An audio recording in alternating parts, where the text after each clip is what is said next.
Kita mau tinggalkan setiap kesibukan kita di luar sana. Kita berkata iman timbul dari pendengaran akan firman Tuhan. Mungkin hari-hari ini ada begitu banyak masalah pergumulan dalam kehidupan kita dan tanpa jalan keluar sama sekali. Tetapi saya percaya bahwa ketika kebenaran ada dalam kehidupan kita, kebenaran akan membuka jalan. Mungkin hari-hari ini ada tekanan yang begitu sangat luar biasa, ada kuk yang rasanya menekan kehidupan kita. Tetapi ketika di sana ada kebenaran, ada urapan bekerja, maka di situ ada kuk yang dihancurkan, ada belenggu-belenggu yang dipatahkan. Jadi kita mau rendahkan setiap hati kita pada pagi hari ini, untuk kita boleh dibekali dengan firman Tuhan. Kita satu di dalam doa. Ri ala rabai tadasai tekiana tahara ala rabai tinenai temu. Ri tekiana tahara ala rabai tadasai demure tehera ala rabai tidih tayana. Terima kasih Bapa, dan kerendahan hati kami datang kepada Engkau pada pagi hari ini.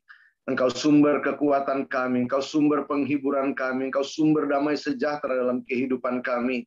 Tanpa Engkau kami tidak dapat berbuat apa-apa dalam hidup kami. Tanpa Engkau kami tidak dapat menikmati apapun dalam hidup kami. Bahkan pada pagi hari ini kami boleh datang beribadah kepada Engkau. Ini pun anugerah yang indah yang berasal daripada Engkau. Ini kami Bapa, kami haus dan lapar akan Engkau. Kami butuh kebenaran dalam kehidupan kami. Firman-Mu berkata, di mana ada kebenaran, di situ akan tumbuh damai sejahtera. Dan akibat kebenaranlah ketenangan, ketentraman untuk selama-lamanya. Kami butuh akan firman-Mu. Biarlah firman-Mu mengoreksi, memberkati setiap kehidupan kami. Kami sadar keberadaan kami, kadang hati, pikiran, perkataan, perbuatan kami menyimpang daripada jalan-jalan-Mu. Ampuni kami, kuduskan, sucikan kami dengan firman-Mu. Biar kami berlayak untuk menyatu dengan kebenaran-Mu. Terima kasih Bapa, terima kasih Tuhan.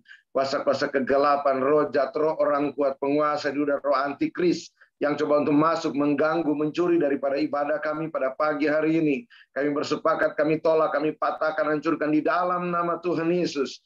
Terima kasih Roh Kudus, Engkau guru besar kami, Engkau mengurapi kami, dan boleh mengajar kami pada saat ini. Biar kami boleh memahami akan isi hati-Mu pada pagi hari ini. Terima kasih, kami sambut firman-Mu dalam nama Tuhan Yesus. Haleluya. Amin. Shalom. Puji nama Tuhan. Shalom, Pastor Ivan. Shalom, Pastor Ivan. Selamat pagi. Puji nama Tuhan, kita butuh akan kebenaran firman Tuhan dalam kehidupan kita, pribadi lepas pribadi. Alkitab berkata manusia melihat rupa, tetapi Tuhan menyelidiki hati. Jadi kalau kita perhatikan akan temanya, di situ dikatakan hati seorang penyembah. Jadi banyak orang tidak menyadari akan arti daripada sebuah penyembahan. Tetapi saya percaya bahwa ketika kita sadar bahwa bukan tentang penyembahannya, tetapi tentang penyembahnya. Karena Tuhan selalu berbicara tentang penyembah yang benar. Jadi kita bukan hanya menjadi seseorang yang bisa menyembah dengan baik, tetapi kita menjadi penyembah-penyembah yang benar. Yang dimana kita harus datang kepada Tuhan dengan motivasi yang benar, dengan hati yang benar di dalam Tuhan. Maka kerinduan kita di dalam setiap ibadah, di dalam setiap pelayanan, dalam setiap kehidupan kita, itu boleh berkenan di hadapan Tuhan. Jadi pada pagi hari ini kita rindu untuk bacakan firman Tuhan. Dan firman Tuhan terambil di dalam Markus 14 ayat yang ketiga sampai ayat yang ke-9. Markus 14 ayat yang ketiga sampai ayat yang ke-9. Mungkin yang sudah dapat kita boleh baca bersama-sama. Dengan perikop Yesus diurapi. Mungkin kisah ini menjadi kisah yang sering kita dengar. Tetapi saya percaya firman Tuhan selalu baru dalam kehidupan kita. Dengan perikop Yesus diurapi. 1, 2, 3. Ketika Yesus berada di Betania di rumah Simon si kusta dan sedang duduk makan, datanglah seorang perempuan membawa suatu buli-buli pualam berisi minyak narwastu murni yang mahal harganya. Setelah dipecahkannya leher buli-buli itu, dicurahkannya minyak itu ke atas kepala Yesus. Ada orang yang menjadi gusar dan berkata seorang kepada yang lain, untuk apa pemborosan minyak narwastu ini? Sebab minyak ini dapat dijual 300 dinar lebih, dan uangnya dapat diberikan kepada orang-orang miskin. Lalu mereka memarahi perempuan itu, tetapi Yesus berkata, biarkanlah dia, mengapa kamu menyusahkan dia? Ia telah melakukan satu perbuatan yang baik padaku, karena orang-orang miskin selalu ada padamu, dan kamu dapat menolong mereka bila mana kamu menghendakinya, tetapi aku tidak akan selalu bersama-sama dengan kamu, bersama-sama kamu. Ia telah melakukan apa yang dapat dilakukannya, tubuhku telah diminyakinya sebagai persiapan untuk penguburanku. Aku berkata kepadamu, sesungguhnya di mana saja Injil diberitakan di seluruh dunia, apa yang dilakukannya ini akan disebut juga untuk mengingat dia. Puji nama Tuhan.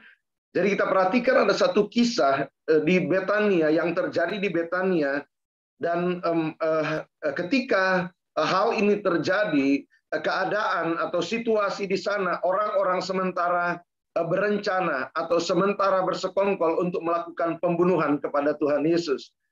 Tetapi di dalam keadaan yang nampaknya begitu sangat berat, tetapi di sini ada satu cerita di mana ada seorang perempuan yang datang kepada Tuhan Yesus.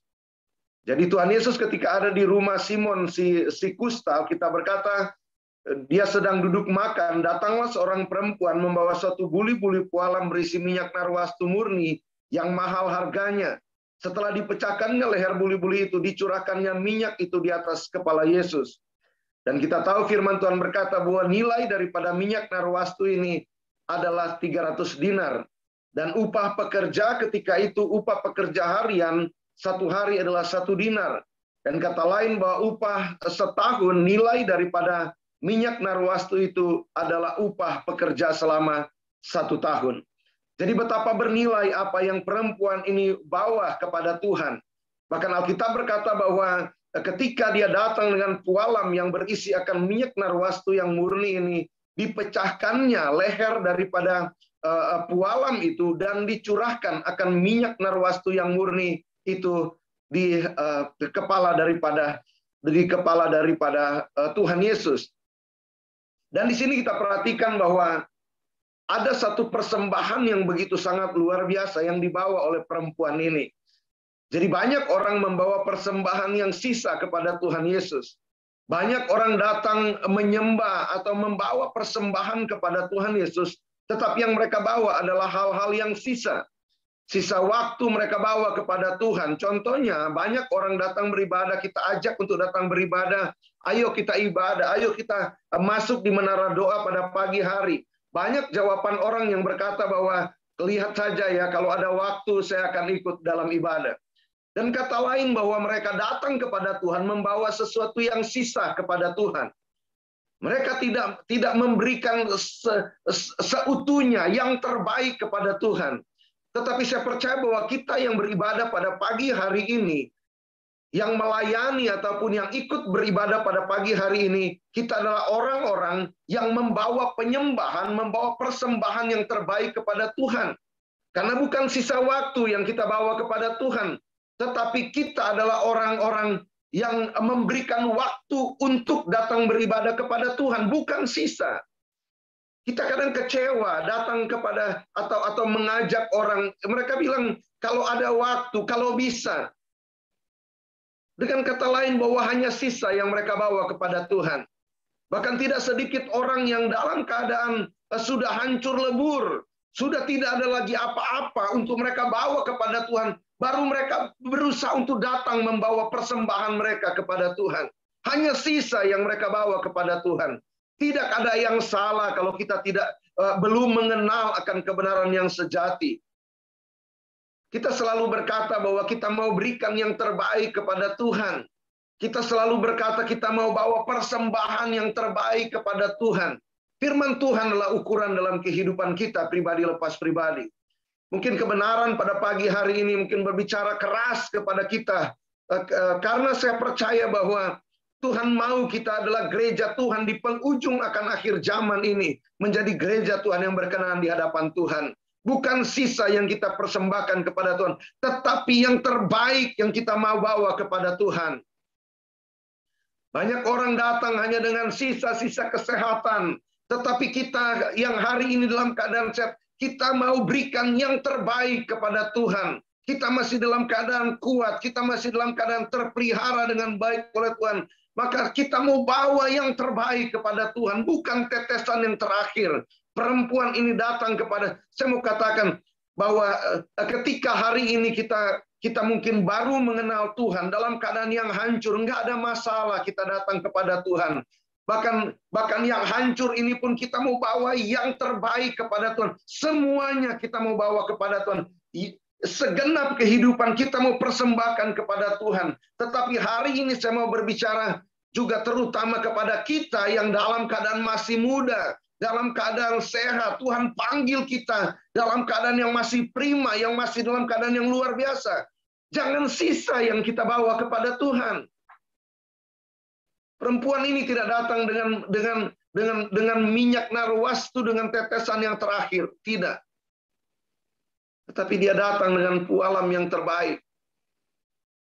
Dia datang dengan isi pualam itu dengan minyak yang masih dalam keadaan banyak, masih dalam keadaan penuh, bahkan nilai begitu sangat mahal. Itu yang dia bawa di hadapan Tuhan. Maka kita berkata dia pecahkan akan leher daripada pualam yang berisi minyak narwastu itu. Kalau pemazmur berkata di dalam Mazmur 51 ayat yang ke-19, firman Tuhan berkata, korban sembelihan kepada Allah ialah jiwa yang hancur, hati yang patah dan remuk, tidak kau pandang hina ya Allah. Jadi pualam ini adalah gambaran daripada kehidupan seseorang yang dipecahkan, yang datang untuk membawa persembahan kepada Tuhan. Maka kita berkata korban sembelihan kepada Allah ialah jiwa yang hancur. Kita datang dengan tahu diri di hadapan Tuhan bahwa kita adalah pribadi-pribadi yang Tuhan telah tebus. Kita adalah pribadi-pribadi yang Tuhan telah bayar lunas. Bahkan firman Tuhan berkata di dalam Yesaya 38 ayat 18 dan ayat yang ke-19. Di situ mengisahkan bagaimana Raja Hizkia itu dalam keadaan sakit, dan Yesaya sudah datang berbicara kepada Hizkia bahwa dia akan dipanggil pulang oleh Tuhan. Tetapi Hizkia datang merendahkan diri di hadapan Tuhan untuk supaya Tuhan berkenan untuk memberikan kesempatan kepada dia. Dan ketika ada pemulihan terjadi, ada kesembuhan terjadi dalam kehidupan Hizkia. Ini salah satu perkataan daripada Hizkia. Yesaya 38 ayat 18 dan ayat yang ke-19. Sebab dunia orang mati tidak dapat mengucap syukur kepadamu, dan maut tidak dapat memuji-muji engkau. Orang-orang yang turun ke liang kubur tidak menanti-nanti akan kesetiaanmu. Tapi hanyalah orang yang hidup, dialah yang mengucap syukur kepadamu. Seperti aku pada hari ini, seorang bapa memberitahukan kesetiaanmu kepada anak-anaknya. Jadi perhatikan bahwa di dalam kitab Yesaya, di sini perkataan daripada seorang Hizkia dikatakan ketika ada kesempatan dia untuk bisa ada dalam satu kehidupan yang baru. Di sini dikatakan dunia orang mati tidak dapat mengucap syukur kepadamu, dan maut tidak dapat memuji-muji engkau. Dan kata lain bahwa kita yang masih hidup inilah yang dapat membawa ucapan syukur di hadapan Tuhan. Kita yang hidup inilah yang bisa membawa akan puji-pujian di hadapan Tuhan. Di dunia orang mati tidak lagi ucapan syukur. Di dunia orang mati tidak ada lagi puji-pujian di hadapan Tuhan. Bukan hanya secara jasmani, tetapi terutama secara rohani.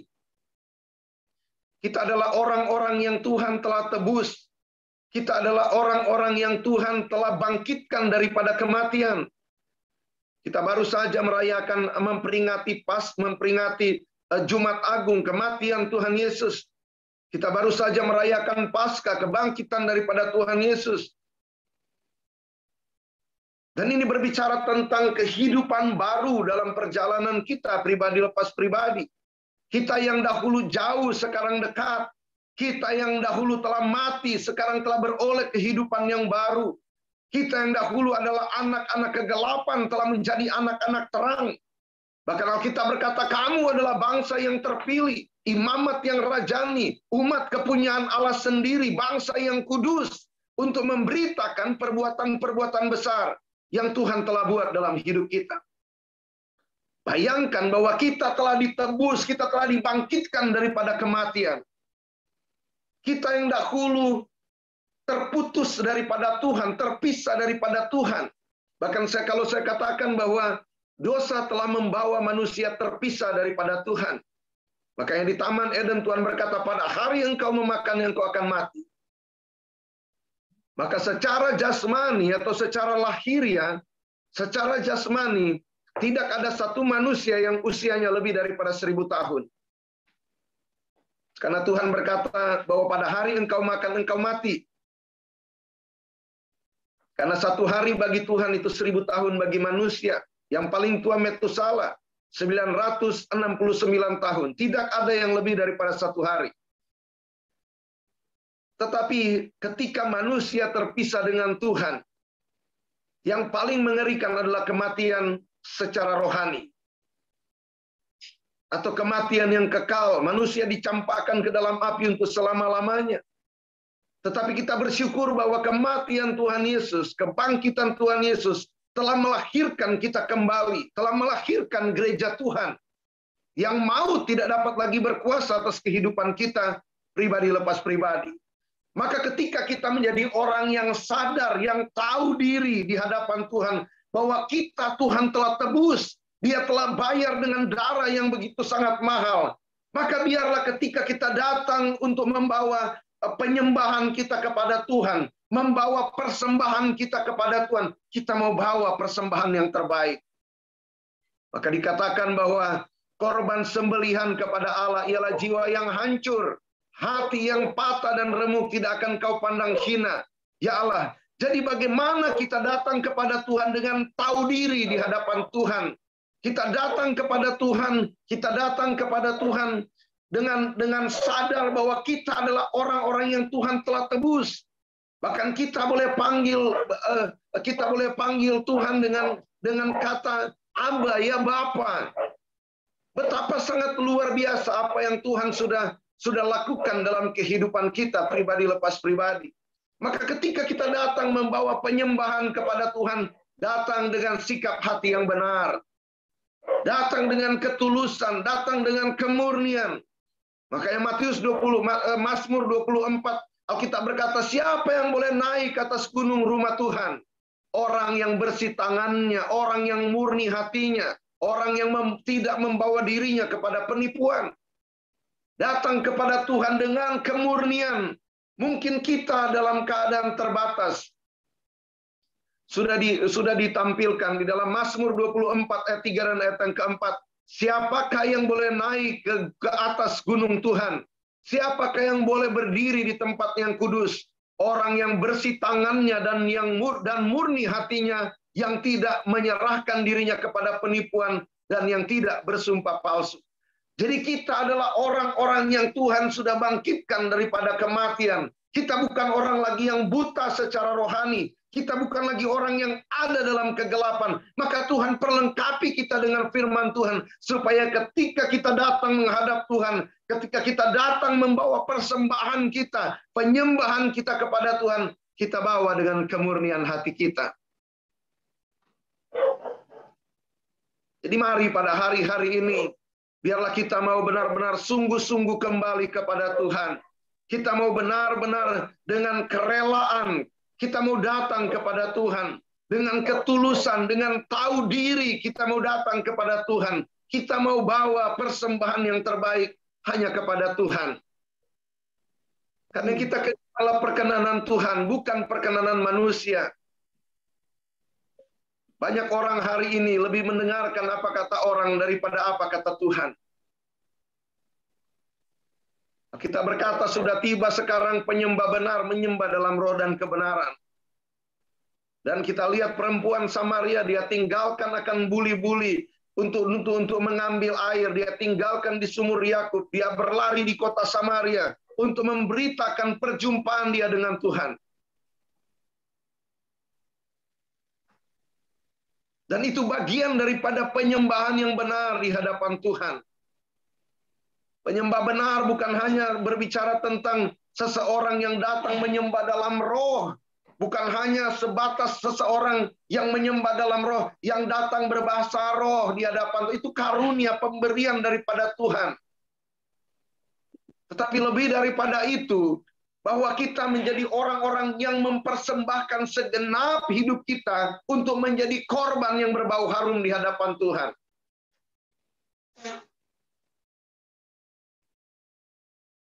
Kita mau menjadi suratan yang terbuka. Kita mau menjadi saksi-saksinya Tuhan. Maka biarlah segenap kehidupan kita itu menjadi penyembahan di hadapan Tuhan. Segenap kehidupan kita itu menjadi persembahan yang harum di hadapan Tuhan. Maka kita berkata, persembahkan tubuhmu sebagai ibadah yang sejati. Kita adalah manusia, kita adalah manusia-manusia jasmani. Kita terdiri dari tubuh, jiwa, dan roh. Tubuh ini memiliki jiwa.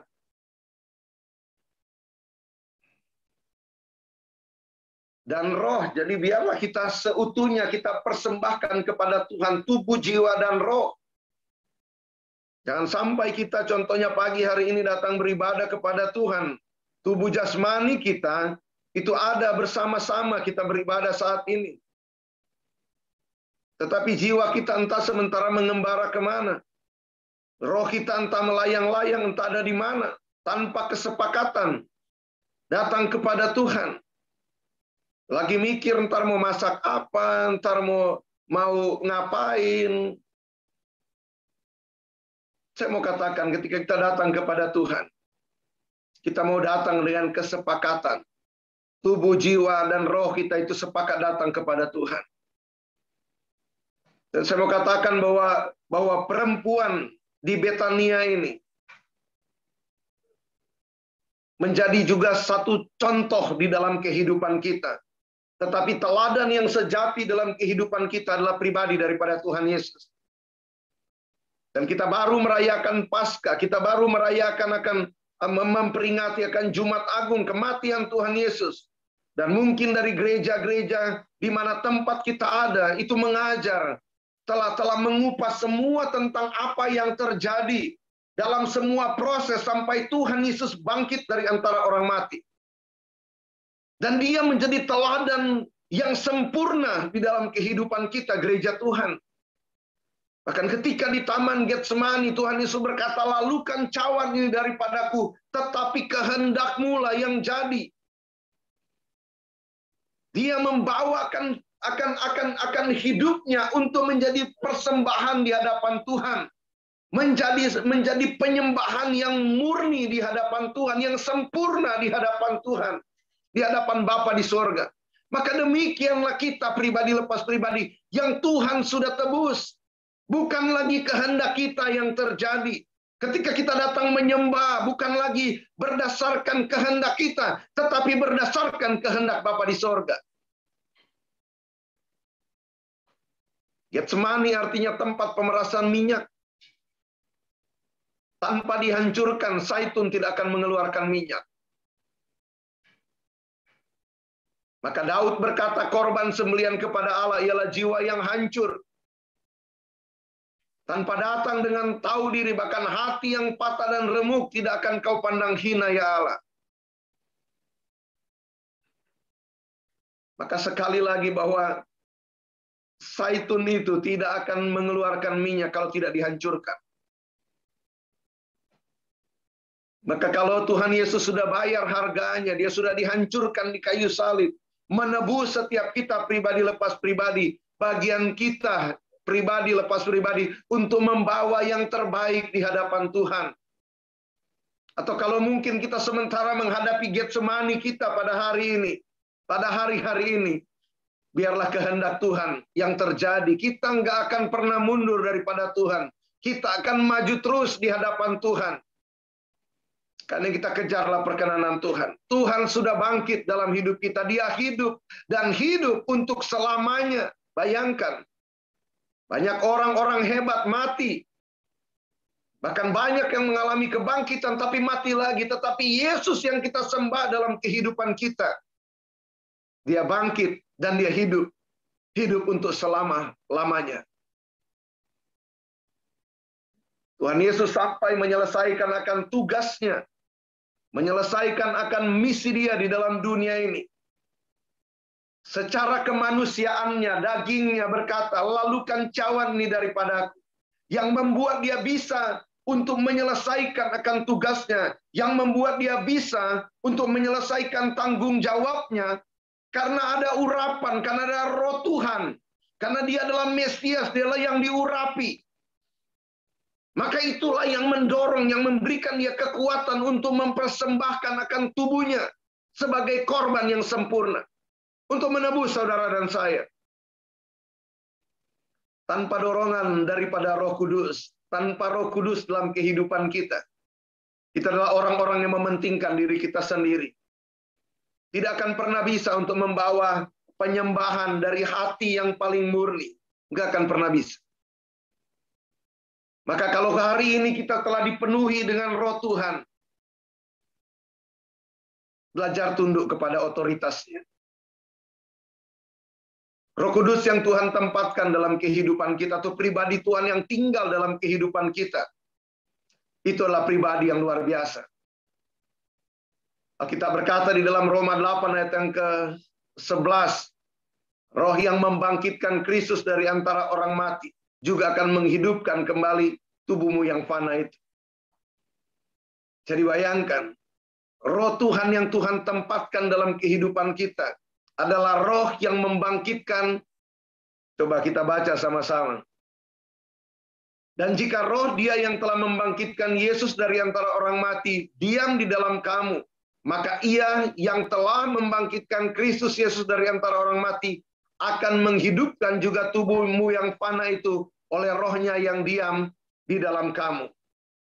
Jadi roh, dan jika roh dia yang telah membangkitkan Yesus dari antara orang mati diam di dalam kamu, maka ia yang telah membangkitkan Kristus dari antara orang mati akan menghidupkan juga tubuhmu yang fana itu oleh rohnya yang diam di dalam kamu. Coba ayat yang ke-9.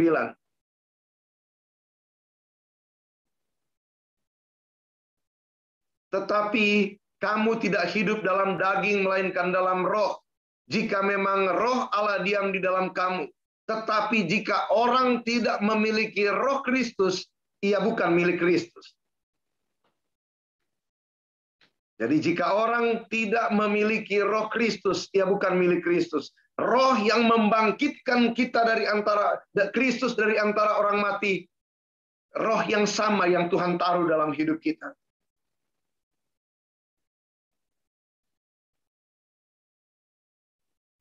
Kita berkata bahwa Tuhan Yesus dibangkitkan oleh kemuliaan Bapa. Dan kemuliaan Bapa adalah urapan itu sendiri. Dan urapan itu tinggal dalam kehidupan kita. Dan bukankah kemuliaan Bapa yang menyertai akan umat Tuhan dari tanah Mesir sampai mereka menduduki tanah perjanjian. Kemuliaan Bapa lah yang menyertai akan umat Tuhan. Dengan tiang awan, dengan tiang api. Dan kemuliaan Bapa hari ini tinggal dalam setiap kehidupan kita. Apa yang kita takutkan dengan penghidupan kita? Apa yang kita takutkan dengan perjalanan kita? Bukankah kita sering kali datang menyembah Tuhan? Tetapi kadangkala kita nggak datang menyembah Tuhan, tetapi kita hanya datang membawa masalah kita, pergumulan kita di hadapan. Nggak ada yang salah sebenarnya. Tetapi pada kenyataannya, kita kadangkala datang dengan keadaan yang kurang percaya kepada Tuhan. Bahkan kadang tidak percaya dengan apa yang Tuhan mau kerjakan dalam kehidupan kita. Tetapi saya percaya bahwa ketika kita tahu bahwa Tuhan sanggup mengerjakan perkara-perkara besar dalam hidup kita. Tuhan sanggup untuk melakukan perbuatan-perbuatan besar dalam kehidupan kita. Tuhan kita Tuhan yang sanggup untuk menyembuhkan sakit penyakit kita. Tuhan kita Tuhan yang sanggup untuk memulihkan keluarga kita, memulihkan anak-anak kita, memulihkan akan ekonomi kita. Maka kita akan datang dengan kebebasan kepada Tuhan. Kita akan datang menyembah Tuhan dengan kemurnian. Karena kita kenal siapa Tuhan yang kita sembah dalam hidup kita. Maka sekali lagi saya mau katakan bahwa perempuan di Betania ini Bahkan Alkitab berkata ayat yang terakhir, aku berkata kepadamu, sesungguhnya di mana saja Injil diberitakan di seluruh dunia, apa yang dilakukannya ini akan disebut juga untuk mengingat dia. Apa yang perempuan ini lakukan adalah sesuatu yang sangat berharga. Tuhan Yesus sudah memberitakan tentang kematiannya, bahwa dia akan mengalami kematian. Bahkan murid-muridnya itu tidak dapat memahami secara jelas tentang apa yang Tuhan sampaikan tentang kematiannya. Banyak orang juga yang mendengarkan berita tentang kematiannya, tetapi tidak dapat memahami secara jelas apa yang Tuhan Yesus sampaikan tentang kematiannya. Tetapi perempuan di Betania ini, dia datang dengan pualam karena dia menemukan akan kebenaran yang sejati tentang kematian Tuhan. Dia datang mengurapi akan Tuhan Yesus. Mari pada hari-hari ini kita mau datang membawa yang terbaik kepada Tuhan. Ini apa ya, Bu Leli? Gak bisa. Kita mau bawa yang terbaik kepada Tuhan, bukan yang sisa. Bukan yang sisa. Kita aja pribadi lepas pribadi, saya mau katakan. Ketika ada orang memberikan sesuatu kepada kita, dan kita tahu bahwa apa yang dia berikan adalah sesuatu yang baru, yang terbaik yang dia berikan kepada kita. Kadang-kala memang nilainya nggak seberapa, tetapi kita tahu itu yang terbaik yang orang berikan kepada kita. Ada kebahagiaan di hati kita. Tetapi ketika kita tahu bahwa kadang-kala yang orang kasih kepada kita adalah sisa, kita tetap bersyukur untuk apa yang orang berikan kepada kita. Tetapi kadang-kala sudah tidak layak yang orang kasih kepada kita. Kita kadang menuntut yang terbaik daripada Tuhan. Tetapi ternyata yang kita bawa di hadapan Tuhan hanya sisa. Hanya sisa waktu. Hanya sisa tenaga. Sering lihat orang datang ibadah, pas nyampe langsung tidur. Di luar daripada beberapa orang yang mungkin karena kecapean dalam bekerja. Tetapi tidak sedikit orang yang tidak ngapa-ngapain sebenarnya. Contohnya di hari Minggu tidak bekerja, datang ibadah. Hari itu cuma hari di mana mereka tidak bekerja sama sekali, tetapi sepanjang hari itu mereka sibuk dengan urusan mereka, sampai di hari di mana di jam mereka beribadah, ternyata hanya sisa tenaga yang mereka bawa di hadapan Tuhan. Cuman sibuk mengantuk, cuman berusaha untuk tidur.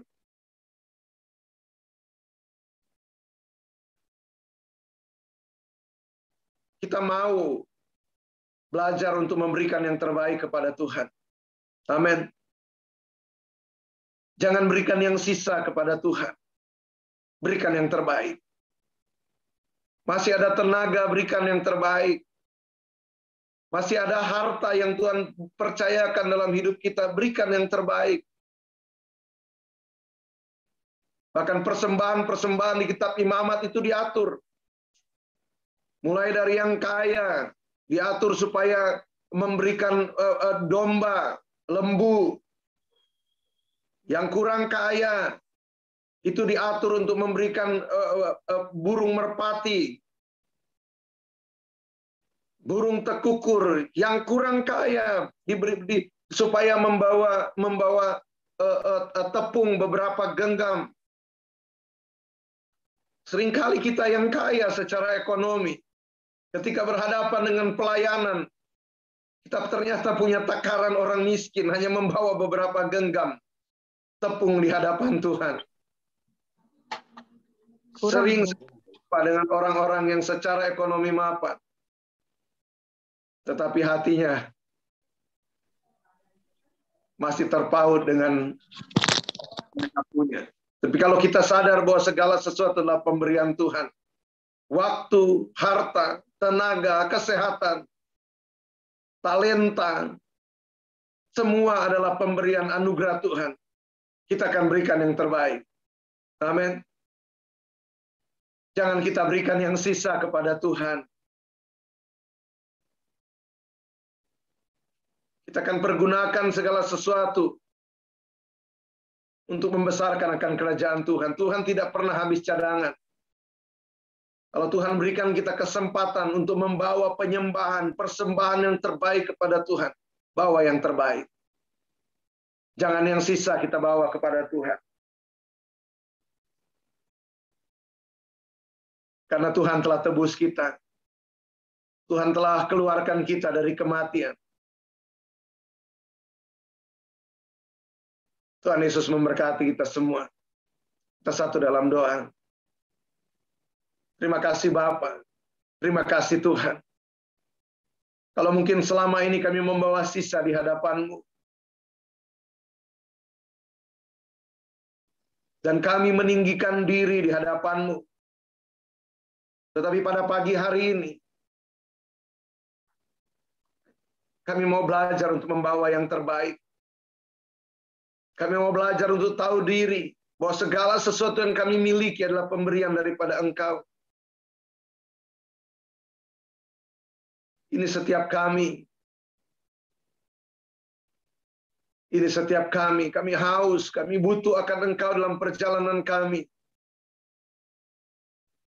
Lebih daripada itu, setiap pelayanan kami, setiap kehidupan kami, kerinduan kami itu boleh menjadi dupa yang berbau harum di hadapan-Mu. Kami mau belajar Tuhan. Kami mau belajar untuk melakukan yang terbaik bagi Engkau. Karena Engkau sudah mengajar kami lewat kematian-Mu di kayu salib, sudah mengajar kami tentang pengorbanan yang sejati, tentang penyembahan yang sejati. Kau telah mati bagi kami. Terima kasih Bapa, terima kasih. Rietekena tahara larabai tadasai demu. Biar Engkau berbicara kepada umat-Mu. Kiese nahara larabai tadasai dihiretekena tahara larabai tadasai demu. Ertana laramai tadasai dihiretekena hara namu enaitansa.